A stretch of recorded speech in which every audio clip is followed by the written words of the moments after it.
Por la señal de la Santa Cruz de nuestros enemigos, líbranos, Señor Dios nuestro, en nombre del Padre, el Hijo y el Espíritu Santo. Amén.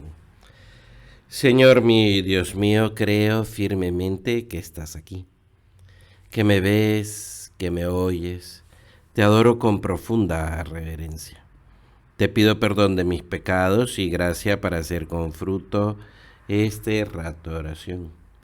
Madre mi Inmaculada, San José mi Padre y Señor, Ángel de mi guarda, interceded por mí. Cuando vamos a misa, vamos a un banquete de 2 mesas. Esta es una explicación de la misa. Es un banquete donde recibimos el cuerpo de Cristo, la Eucaristía. Pero este banquete tiene una mesa más. Es el banquete de la palabra de Dios. Por eso escuchamos una primera lectura, un salmo, una segunda lectura y el Evangelio. Un banquete de 2 mesas. El banquete de la palabra prepara para el banquete de la Eucaristía. Por eso te animo a que hagamos esta petición al Espíritu Santo, diciéndole: Espíritu Santo, que yo aprenda a hacer oración con la Sagrada Escritura, con el Evangelio, para así recibir mejor a Jesús en la Eucaristía. El Evangelio que se nos presenta son aquellas palabras del Señor donde corrige a los escribas y fariseos. Y nos podemos imaginar la escena, ¿no? Y hacemos un poquito de contexto.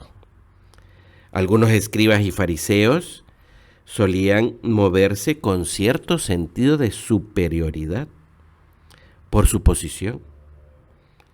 Pensaban que merecían un trato honorífico por parte del resto del pueblo, porque eran los hombres estudiados, los hombres que conocían bien la ley. Sin embargo, Jesús, como escribe un autor contemporáneo, invitaba a la gente y a los que le seguían a él a tener una actitud opuesta. Por eso Jesús les dice: no os hagáis llamar rabí, maestro, porque solo uno es vuestro maestro, y todos vosotros sois hermanos. No llaméis Padre a nadie en la tierra, porque solo uno es vuestro Padre, el celestial. Fíjate, de esta manera Jesús no solo declara que todos los hombres somos iguales, sino que todos somos hijos de un mismo Dios Padre. Y de hecho, en la primera lectura que se escucha al profeta Malaquías, denunciaba también este comportamiento por parte de algunas personas en Israel. ¿No tenemos todos nosotros un solo Padre?, decía el profeta. ¿No nos ha creado un único Dios? ¿Por qué entonces nos traicionamos unos a otros? Tanto el profeta Malaquías como el mismo Jesús nos invitan a ¿qué? A dirigir la mirada a lo que nos une y no dirigir la mirada a aquello que nos puede separar. Todos somos hijos de Dios. Todos somos hijos de Dios. Y por eso Jesús corrige a estos escribas y fariseos de no creerse tan importante. Nos invita el Señor a vivir esa verdadera fraternidad, porque somos todos hijos de Dios. Por eso volvemos a hacer esta petición que le decíamos al Espíritu Santo, ¿no? Espíritu Santo, que yo aprenda a hacer oración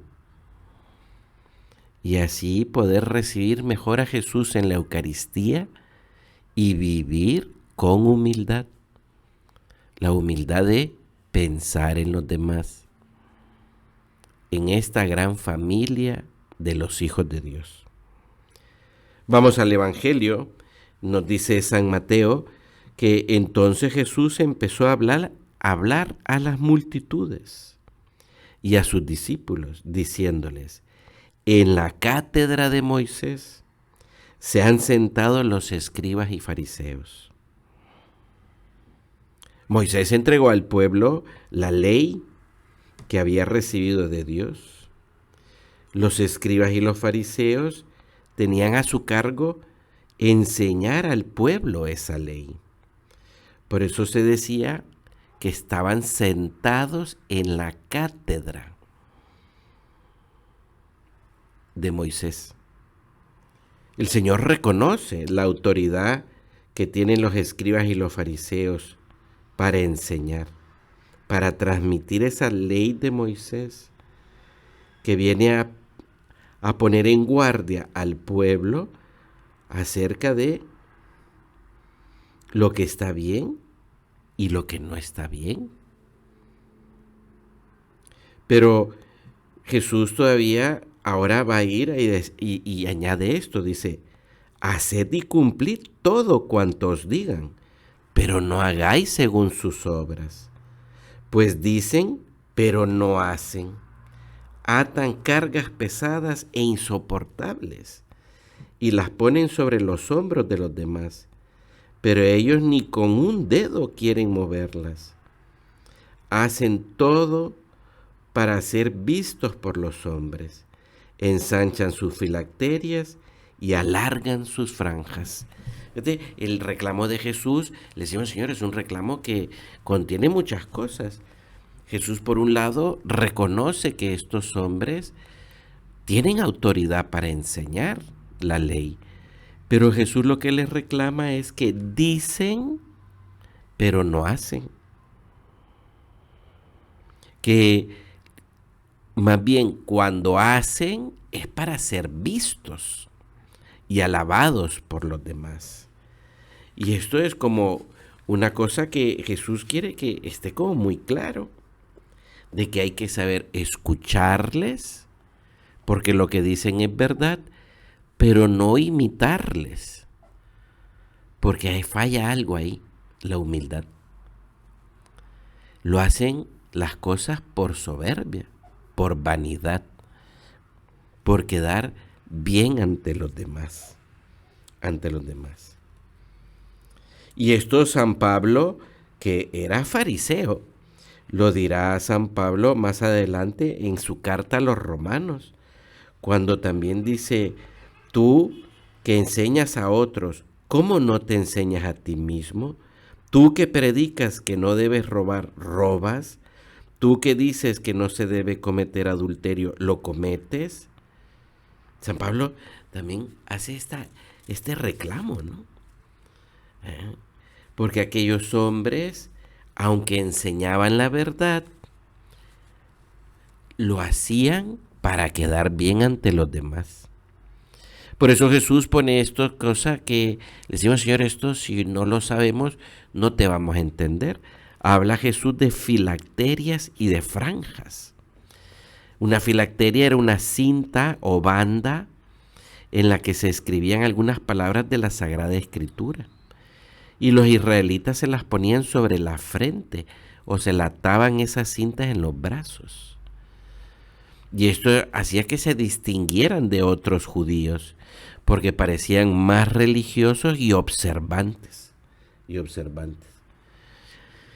Y las franjas eran unos flecos de color azulito que se ponían en los remates de las túnicas o de los mantos. Y al hacerlas más largas, también era como una señal de que soy alguien importante. ¿Qué le falla a estos hombres? La humildad. No hacen las cosas por amor a Dios y a los demás. Las hacen pensando en ellos mismos. Es el orgullo, la vanidad, la soberbia. Esa es la razón, le decimos Jesús, por la que dices estas palabras que ya le hemos comentado. Vosotros no os hagáis llamar rabí, porque solo uno es vuestro maestro, y todos vosotros sois hermanos. A nadie llaméis Padre, sobre la tierra, porque solo uno es vuestro Padre, el celestial. Tampoco os hagáis llamar doctores, porque vuestro doctor es uno solo. Fíjate, aquí lo que nos está invitando el Señor, le decimos, Señor, que sepamos hacer oración. El Señor no nos invita no nos está prohibiendo usar las palabras maestro, padre o doctor. No está prohibiendo usar las palabras, sino está yendo a algo más de fondo, de no llenarnos de soberbia y vanidad, de que sepamos ser un maestro, un padre, un doctor para los otros, pero no por orgullo, sino por fraternidad, por amor a Él y a los demás. Por eso uno de los comentarios más clásicos a este pasaje del Evangelio es lo siguiente, que Jesús apunta que lo que quiere corregir no es el uso de unas palabras, sino que lo que quiere corregir es la soberbia de los fariseos y de los escribas. Esa soberbia que les ha llevado a la vanidad y a buscar ser ellos el centro de atención. Por eso, digámosle en otra oración, Señor, ayúdame a ser humilde, ayúdame a ser profundo para hacer mi oración. Los cristianos, los que seguimos a Jesús, estamos llamados a vivir de tal manera que haya verdadera humildad en nuestra vida. Hacer las cosas por amor a Dios y amor a los demás. Amor a los demás. La soberbia es ese sobrevalorar mis propios talentos, capacidades, problemas, situaciones, circunstancias.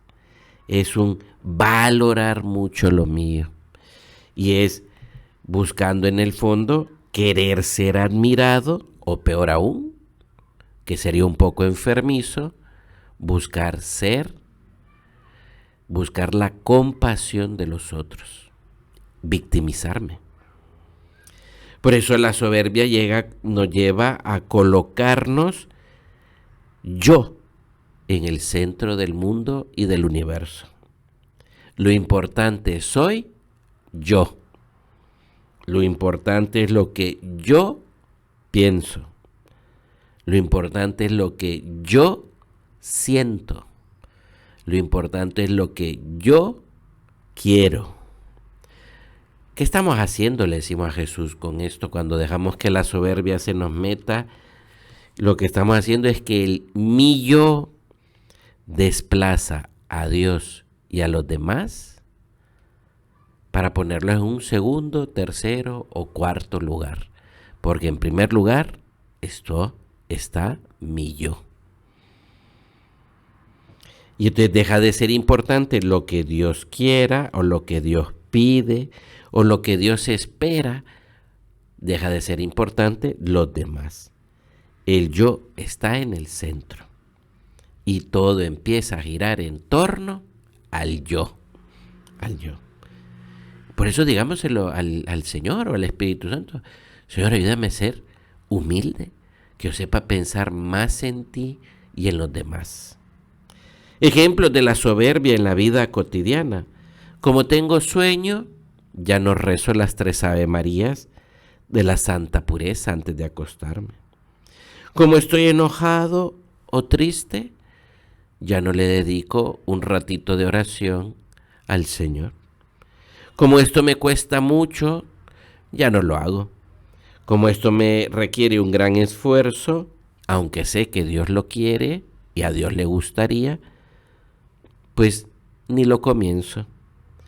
Por eso es muy importante darnos cuenta que ese yo, esa soberbia, puede llegar a ser coronado rey y quedarse en el primer lugar. ¿Y cómo se puede, le decimos al Señor, y cómo se puede ganar en la humildad en la vida interior? No como aquellos fariseos y escribas vanidosos, Pues fíjate, vamos a decir solo dos cositas que sirvan para hacer la oración. Es aprender a ser más agradecido y aprender a pedir perdón a Dios. Cuando uno de verdad fomenta, construye en el alma el agradecimiento por lo que he recibido, por lo que estoy recibiendo, por las oportunidades que se me dan, porque no todo es que me lo merezco. Cuando aprendo a pedir perdón al Señor, cuando me he equivocado, cuando lo he rechazado, o cuando me doy cuenta que te he desplazado, Jesús, de tu lugar. Entonces el alma empieza a abrirse a la humildad y por lo tanto al amor a Dios y a los demás. Yo te digo que siempre es muy interesante escuchar esas historias de conversiones. A veces son historias de conversiones que se salen fuera de lo ordinario, ¿no? Y que las que se publican a veces en redes sociales o en alguna cosa. Pero estas historias a veces tienen ciertas características que son cuando de repente la persona empieza a agradecer y a ver que lo importante no es ella misma, esa persona, sino Dios. Yo aquí tengo recogida la historia de una monjita que empieza a contar ella que en la edad entre los 19 a los 21 años tuvo una vida como muy agitada, ¿no? Entonces decía que cuando terminó sus estudios en el colegio, a ella se le daba muy bien, era bailar. Y entonces empezó a frecuentar unas discotecas a los 19 años. Y continuó así durante los 19, los 20 y los 21 años, 3 años así. Entonces dice, donde perdí totalmente la cabeza. Iba todas las noches y me quedaba hasta las 4 de la madrugada. Entonces dice, incluso llegué a viajar fuera de Milán, porque esta mujer había nacido en Milán, dice. Y como se me daba muy bien bailar, hasta visité Ámsterdam, donde al mes me quedaba unos 4 o 5 días ahí. Buscaba las discotecas más frecuentadas. Ahí empecé a tener muchas relaciones carnales, evidentemente, con hombres y a abusar del alcohol. Poco a poco, dice a decir, me fui distanciando de Dios y los demás. Vivía de esa manera. Pero cuenta ella que en un momento dado, o sea, es decir, un día domingo, que pues se despertó, ¿no? Y salió a la calle a caminar y entró en una iglesia para asistir a misa, que llevaba mucho tiempo sin asistir. Y entonces, ahí en la misa me encontré gente joven, parejitas de novios, ¿no? Cuenta ella, que se les veía muy contentos y como muy serenos, dice. En ese momento, dice, me di cuenta que vivía en un mundo falso, artificial. Y empecé a llorar. Dice, empecé a llorar porque sentía la presencia de un amor que me buscaba. Y entonces ella cuenta que después de eso se fue a hacer un curso de retiro con unas monjitas, que al final son las monjitas donde ella entra en la orden, en esa, ¿no? Entonces dice, en aquel curso de retiro, dice, el corazón sentía un gozo indescriptible que me llevaba a dar gracias, porque Dios nunca me había dejado. Y además ella dice que estaba tan contenta que no paraba de decir gracias, pedir perdón, y hasta me puse a bailar en aquel retiro, dice ella, a solas, porque no sabía cómo agradecer y pedirle perdón al Señor. Bueno, y hasta ahí dejamos ahí la historia. Ya después ella va contando cómo va discerniendo su vocación y acaba entrando pues en aquella orden de monjas. Pero es muy interesante esto como para hablarlo con el Señor. El Señor nos previene con estas palabras del Evangelio acerca de, pues, el gran peligro de la soberbia, de poner el yo en primer lugar. Por eso la humildad se gana con agradecimiento y petición de perdón. La soberbia, cuando se le da rienda suelta, cuando no se lucha, nos acaba poniendo en el centro de todo el mundo y el universo. Y acabamos siendo esclavos de nuestros propios caprichos. Por eso volvemos a decir al Señor, Señor, ayúdame a ser humilde, ayúdame a ser humilde. No quiero yo desplazarte, Señor, no quiero desplazarte. El soberbio no quiere, no puede, o no quiere ni puede reconocer que todo lo que tiene, familia, posición social, inteligencia, talentos, los ha recibido de Dios. El soberbio piensa que todo se lo ha ganado, todo se lo ha ganado. Por eso la soberbia, como solo le gusta lo bueno, no le gusta reconocer sus defectos o sus pecados personales. La persona que deja que la soberbia vaya ganando se vuelve dura de corazón, no reconoce sus errores personales y critica feo a los demás. Y entonces aquí traigo yo una cita de uno de esos grandes santos de la antigüedad, San Gregorio Magno.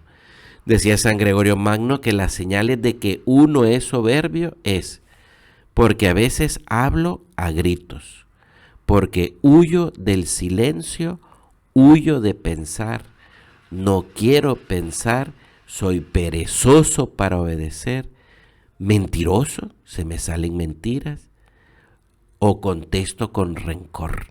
Bueno, eso daría para mucho, ¿no? Pero creo que es bueno oírlo, ¿no? O sea, y decir, yo estas cosas suceden en mi vida. O sea, lo noto yo a veces que esa soberbia me va ganando. Cuando le huyo al pensar, le huyo a obedecer. Cuando se me salen mentiritas. Digo, Señor, ayúdame a ser una persona humilde. Volvemos al Evangelio. Fíjate que el mismo Jesús, cuando ha hablado de acerca de eso, de no llenarse de soberbia, Jesús termina todo esto diciendo: el mayor entre vosotros sea vuestro servidor. El que se ensalce a sí mismo será humillado, y el que se humilla a sí mismo será ensalzado. El Señor llama a servir.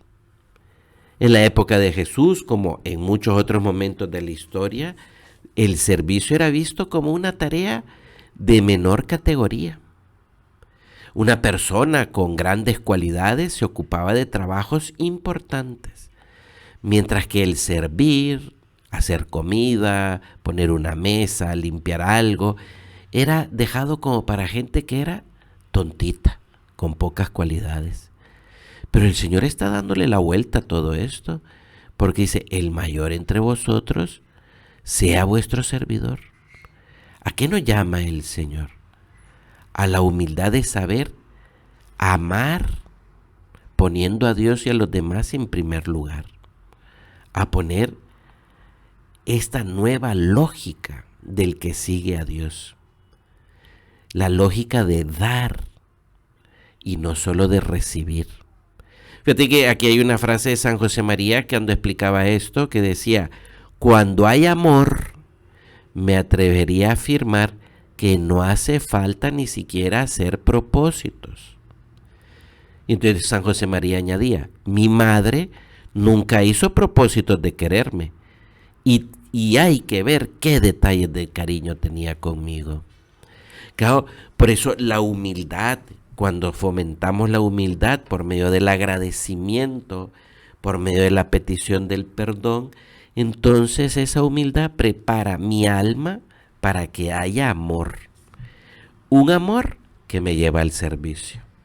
¿Cuántas veces le decimos a Jesús, nos cuesta servir? y lo hacemos como forzados, con la soberbia brincando por dentro, porque todavía no hay verdadera humildad dentro de mí. Por eso la humildad no es una virtud mala, la humildad es una virtud que más bien desarrolla al hombre y a la mujer a saber amar. Fíjate que quiero aquí traer una cita del actual prelado del Opus Dei, don Fernando Caris, que decía de él de que una manifestación del espíritu de servicio, que de algún modo incluye todas las manifestaciones de servicio, es la de sembrar paz y alegría. Paz y alegría, que es una expresión de San José María. Y lo podemos pensar, ¿no? O sea, yo de verdad lucho contra la soberbia para sembrar paz y alegría a mi alrededor, para dar alegrías a Dios, para dar alegrías a los demás.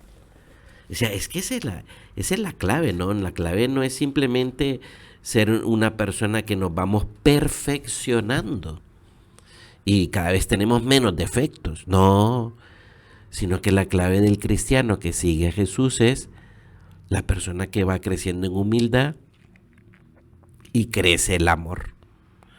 Y entonces es un sembrador de paz y de alegría. Pero todo esto está muy bien, le decimos al Señor, lo entendemos y lo comprendemos. Pero ¿y cómo lo podemos lograr y llevarlo a la vida práctica? Pues una cosita muy práctica también que nos vamos a emplear, que la decía San José María. A aprender a hacer el examen de conciencia cada noche. Bien sabemos que hay un examen de conciencia que se hace para preparar una confesión. Pero el examen de conciencia al que nos referimos es ese examen de conciencia que se hace justo antes de irse a dormir. Justo antes de irse a dormir. Fíjate, San José María, en Camino, en el 235, decía: examen, labor diaria, contabilidad que no descuida nunca quien lleva un negocio. ¿Y hay negocio que valga más que el negocio de la vida eterna? ¿Qué es lo más importante? Ganarse el cielo y ayudar a otros a ganarse el cielo. Este es el negocio más importante. El ser un sembrador de paz y de alegría. Por eso San José María hablaba de ese examen de conciencia como una contabilidad. O sea, donde uno se detiene, y él aconsejaba esto, que fueran 3 minutos nada más. Comenzar por una petición al Espíritu Santo para vernos. Y terminar con un acto de dolor. Con un acto de dolor, que es un acto de amor. Cuando uno se da cuenta, y aquí es donde entra la creatividad de cada uno de nosotros. ¿Cómo hago ese examen de conciencia? Sé creativo, examínate, piénsalo, háblalo con el Señor, pide consejo, pero seamos creativos. No nos quedemos con un examen de conciencia muy esquemático o el mismo de siempre, porque ese examen de conciencia nos ayuda a ganar en humildad, porque uno agradece, pero también pide perdón. El examen de conciencia nos ayuda a que, además, a alimentar esa confesión frecuente. Si aprendemos a examinarnos, a agradecer y a pedir perdón al Señor, entonces acudiremos a los sacramentos como con más hambre, ¿no? El hambre de quererse confesar, el hambre del que quiere comulgar. Hemos de ir terminando, ¿verdad? Pero lo sabemos muy bien, ¿no? O sea, la vida de un cristiano no es fácil, porque uno tiene que luchar contra uno mismo. Y por eso me ha gustado esto que encontré de este autor, que decía, la vida de los apóstoles y de los primeros cristianos tuvieron muchas dificultades. Esos 3 días después de la muerte del Señor, había tristeza en ellos. Después tuvieron que enfrentarse a las persecuciones a la hora de anunciar el Evangelio. Tendrían miedo e inseguridades. Pero ¿quién estaba ahí? Con ellos siempre. Y está con ellos en Pentecostés, la Virgen Santísima. Y entonces dice este escritor, dice, la Virgen María sembraría paz y alegría en el alma de cada uno de esos primeros cristianos. Pues pidámosle a la Virgen que interceda por nosotros, le decimos, Madre mía, para que yo de verdad crezca en humildad para amar y servir a Dios y a los demás. Quiero ser un sembrador de paz y de alegría. Te doy gracias, Dios mío, por los buenos propósitos, afectos, inspiraciones que me has comunicado en esta meditación. Te pido ayuda para ponerlos por obra. Madre mía Inmaculada, San José, mi Padre y Señor, Ángel de mi guarda, interceded por mí.